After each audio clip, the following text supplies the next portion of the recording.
Anak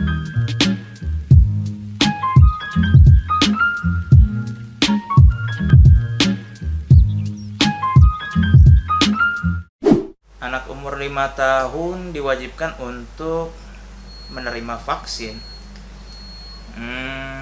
Mana dalilnya?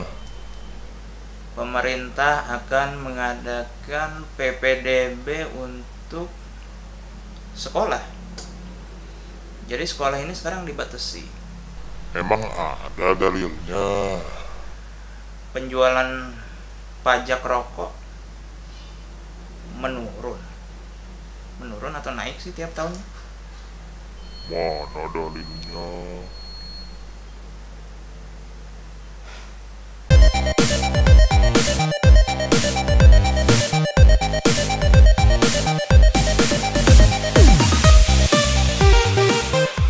Assalamualaikum warahmatullahi wabarakatuh. Balik lagi channel Sutradara Galau, yang mana biasanya kita akan membahas fakta menarik seputar dunia pesantren dan juga dunia kaum sarungan. Dan kali ini kita ada segmen baru, yaitu yang bernama Mana Dalilnya.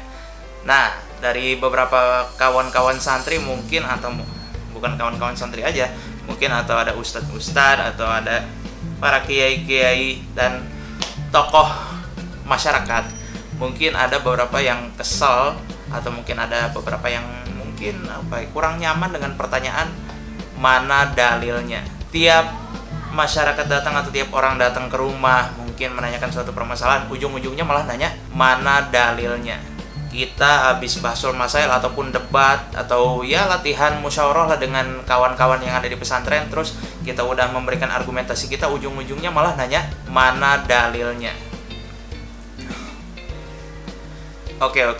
Aku paham keruwetan kalian itu gimana, aku paham bagaimana mungkin ada sebagian dari kalian yang bingung untuk menanggapinya seperti apa, tapi kali ini kita akan membahas segmen tentang mana dalilnya.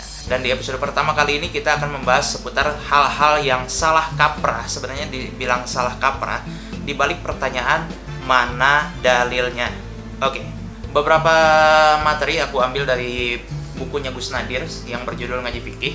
Jadi kalau kalian lebih penasaran atau pengen mendapatkan hal yang detail seputar materi-materi yang saya sampaikan di sini, kalian bisa beli buku ini di e-commerce ataupun di toko buku terpercaya.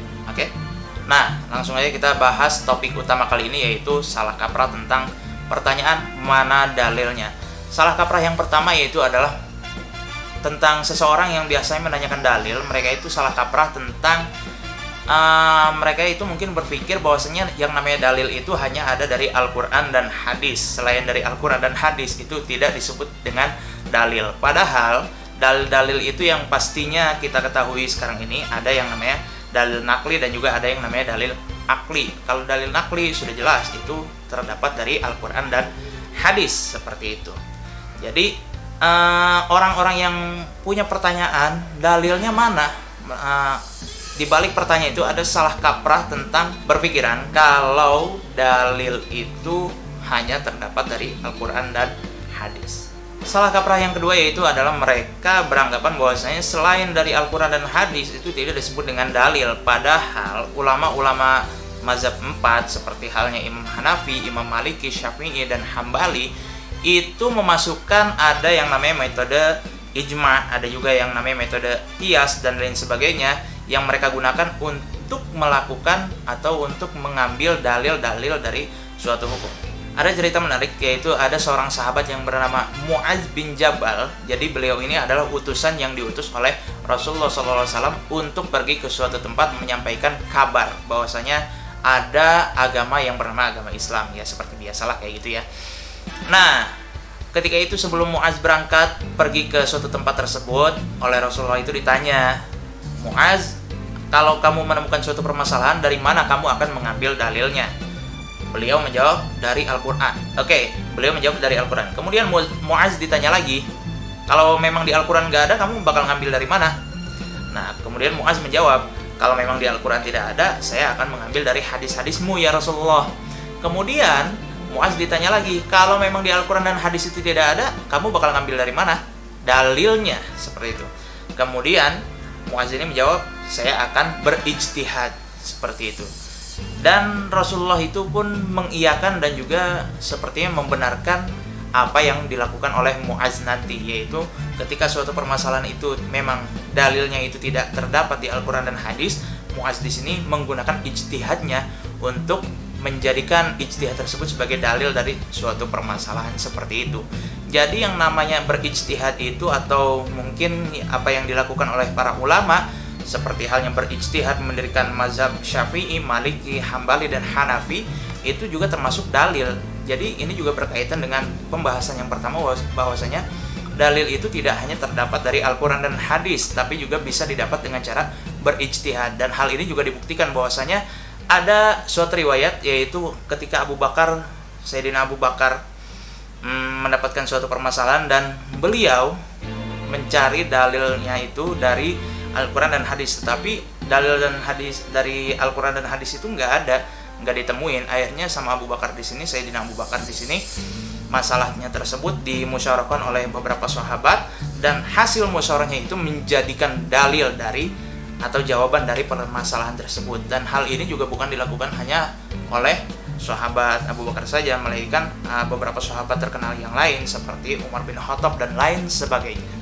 Salah kaprah yang ketiga seputar pertanyaan mana dalilnya adalah mereka itu tidak tahu bahwasanya akal itu sendiri bisa dijadikan sebagai dalil. Kenapa bisa begitu? Karena kalau kita lihat dari beberapa ayat Al-Quran, ada beberapa ayat Al-Quran yang meminta kita untuk menggunakan akal kita sebagai alat untuk bisa memahami ayat-ayat dari Al-Quran tersebut. Dan perlu diketahui bahwasanya akal ini atau dalil yang berasal dari akal ini bukanlah hal yang tercela sebagaimana apa yang dipikirkan oleh orang-orang yang suka bertanya mana dalilnya. Dan juga seperti yang sudah dijelaskan di awal bahwasanya dalil itu kan terbagi dua, ada dalil nakli, ada juga dalil akli. Dan juga hal demikian adalah suatu kesalahan besar apabila kita menolak mentah-mentah dalil yang berasal dari akli. Dan juga ada beberapa dalil akli yang memang untuk penggunaannya itu sah-sah saja, seperti adanya hukum pengkiasan dan lain sebagainya yang tidak bisa saya sebutkan satu persatu, dan mungkin kalian bisa mencari berbagai referensinya di beberapa kitab-kitab yang mungkin punya hubungan dengan ilmu seperti ini.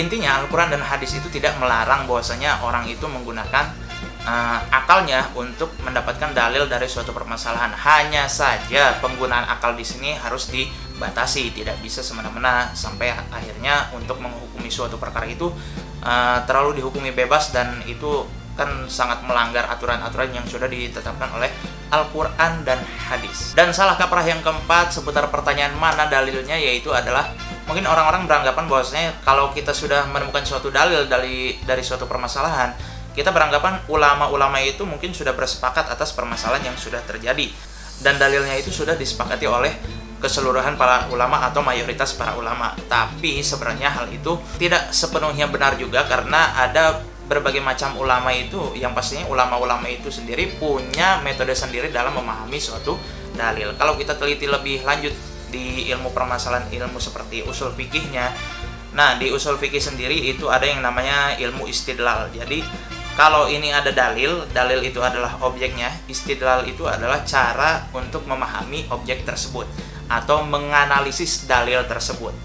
Jadi kalau semisal ada ayat di Al-Quran yang mengatakan bahwasanya ayat seputar wudhu gitu ya, ada ayat yang berbunyi wamsahu biru'usikum gitu kan ya, yang artinya kalau kita artikan secara global yaitu usaplah kepala kalian.